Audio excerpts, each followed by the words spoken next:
Raw यानी research and analysis wing. जैसे ही हम भारत की इस खुफिया एजेंसी का नाम सुनते हैं, हमारे दिमाग में एक ऐसी सरकारी एजेंसी की छवि घूमने लगती है जहां सब कुछ एक रहस्य से लिखा होता है।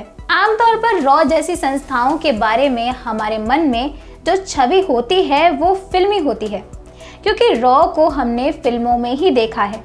लेकिन ठहरिए, ये एजेंसी वैसी नहीं है जैसे फिल्मों में दिखती है, बल्कि हकीकत में रॉ का काम कहीं ज्यादा जोखिम भरा होता है। तो बने रहिए हमारे साथ, क्योंकि इस खबर में हम आपको बताएंगे रॉ की वो हकीकत जिसके बारे में आप नहीं जानते। नमस्कार, मैं हूं आस्था और आप देख रहे हैं इंडियन वॉइस।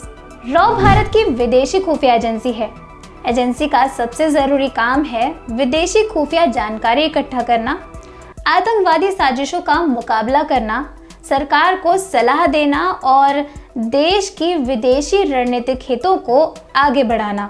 1968 में बनी इस खुफिया एजेंसी को आर.एन. काओ ने स्थापित किया था और उन्हीं की देखरेख में रॉ ने देश के लिए बहुत से अद्भुत काम किए और अनेक बड़ी मुसीबतों से भारत को महफूज रखने में बड़ा योगदान दिया।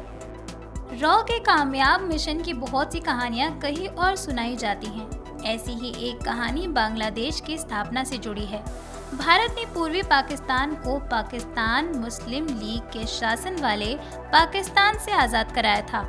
ये पूर्वी पाकिस्तान बांग्लादेश बना, लेकिन इससे पहले खुद भारत को कई घटनाओं का सामना करना था। पाकिस्तान से जंग का सामना, और इस युद्ध में रॉ की महत्वपूर्ण भूमिका रही।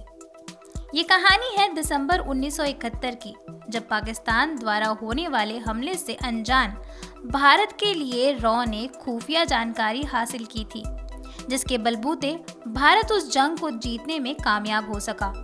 भारतीय सेना के बांग्लादेश जाने से पहले मुक्ति वाहिनी के गठन में और पाकिस्तानी सेना से उसके संघर्ष में रॉ ने जबरदस्त मदद की थी।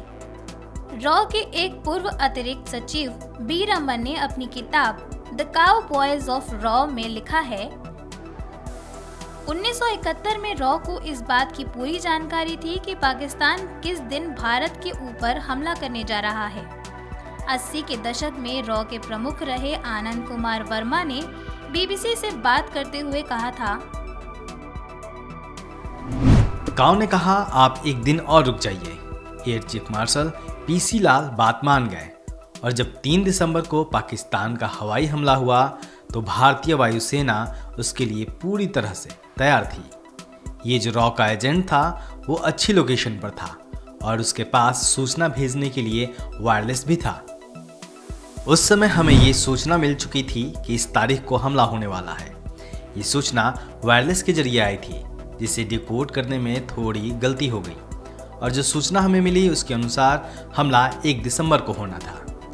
वायुसेना को वार्न कर दिया गया और वो लोग हाई अलर्ट में चले गए। लेकिन जब 2 दिसंबर तक हमला नहीं हुआ तो वायुसेना प्रमुख ने रॉ के चीफ रामेश्वर काओ से कहा कि आपकी सूचना में कितना दम है। वायुसेना को इस तरह हाई अलर्ट पर बहुत दिनों तक नहीं रखा जा सकता। लेकिन रॉ की एक खासियत ये भी है कि रॉ से जुड़ी तमाम कहानियां किसी को भी नहीं पता।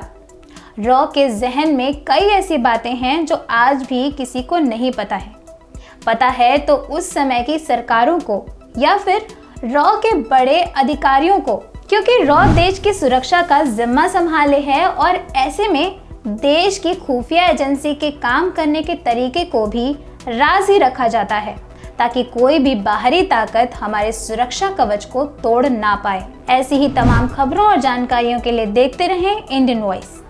चैनल को लाइक, सब्सक्राइब और शेयर करें।